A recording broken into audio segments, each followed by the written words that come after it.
कुछ अच्छा हासिल करने के लिए सब्र तो करना ही पड़ेगा। मैं हूँ विनी आपके साथ और चलिए आज कुछ अच्छा सुनते हैं।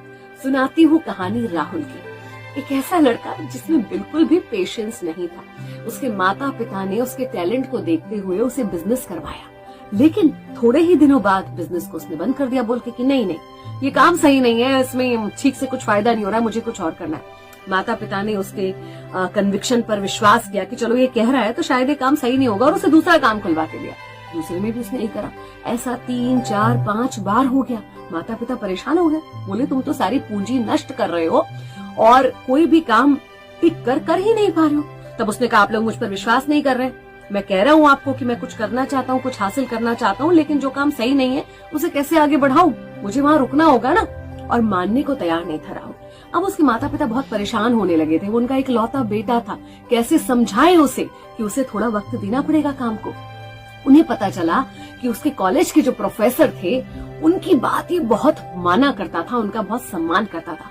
एक दिन माता पिता ने प्रोफेसर साहब से चर्चा की कि ये परेशानी है राहुल के साथ, बताइए क्या करें। उन्होंने कहा उसे मेरे पास लेकर आना। लेकर आए और बोले कि राहुल तुम्हें आम बहुत पसंद है ना, तो चलो तुम्हारे खाने के लिए आम तैयार करते हैं।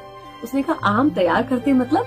उन्होंने आम की गुठलियां दे दी और बोले जाओ इसे गार्डन में गाड़ दो और फिर हमें आम मिलेंगे। उसे थोड़ा ऑकवर्ड लगा, लेकिन प्रोफेसर की बात को टाल नहीं सकता था, तो जाकर गुठलियां गार्डन में गाड़ के आ गया। फिर आए बैठे बात करे, एक कप चाय वाय पी। उन्होंने कहा जाओ राहुल देख कर आओ, बाहर आम हो गए क्या, पेड़ बड़ा हुआ क्या? उसे बड़ा अजीब सा लगा कि कैसी बात कर रहे हैं, लेकिन उन्होंने कहा जाओ ना देख कर आओ। तो वो गया देखने और बोला नहीं वहाँ कुछ भी नहीं। बोले अच्छा कुछ भी नहीं है, चलो कोई बात नहीं, और बताओ क्या चल रहा है। कुछ देर और बातें शाते करी, फिर बोले अब जाकर देख कर आओ, शायद आम का पेड़ निकल आया होगा, शायद उसमें आम उगाए होंगे। आप कैसी बात कर रहे हैं? बोले जाओ ना, मैं कह रहा हूँ ना जाकर देख कर आओ। वो गया, वहाँ फिर कुछ नहीं था। उन्होंने कहा कि यार मुझे लग रहा है कि अपन ने ना गुठलियां गलत जगह बो दी हैं, उनको वहां से निकालो और दूसरी जगह लगाओ। उसे बड़ा इरिटेशन हो रहा था ये सब करते हुए, लेकिन मना नहीं कर सकता था, कुछ कह नहीं सकता था, तो जो वो कह रहे थे वो करता जा रहा था। गुठलियां दूसरी जगह लगा दी। फिर आकर बैठे, बोले अब देख कर आओ वहाँ पर पेड़ आया क्या? बोले नहीं आया। आप कैसी बात कर रहे हैं, कैसे आएगा पेड़? बोले आएगा, आ जाना चाहिए था, कुछ गड़बड़ है यहाँ पर। ऐसा करते गुठलियां ही बदल देते, दूसरी गुठलियां लाकर देते, बोलते जाओ ये गुठलियां बोकर आओ। वो फिर वो करके आता। फिर कहते अब जाकर देखो पेड़ निकला, आम आए।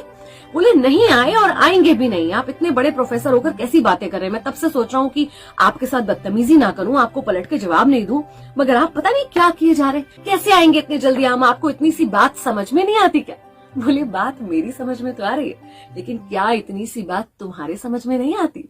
तुम एक व्यापार, एक बिजनेस करना चाहते हो, उसमें अपना पैसा, समय लगाते हो, लेकिन कुछ समय बाद ही उससे बाहर हो जाते हो। तुम उसे उतना समय ही नहीं देते हो कि वो फल फूल कर एक वृक्ष बन सके और तुम्हें फल दे सके। यही बात तो तुम्हें अपने काम काज के लिए समझनी है ना बेटा।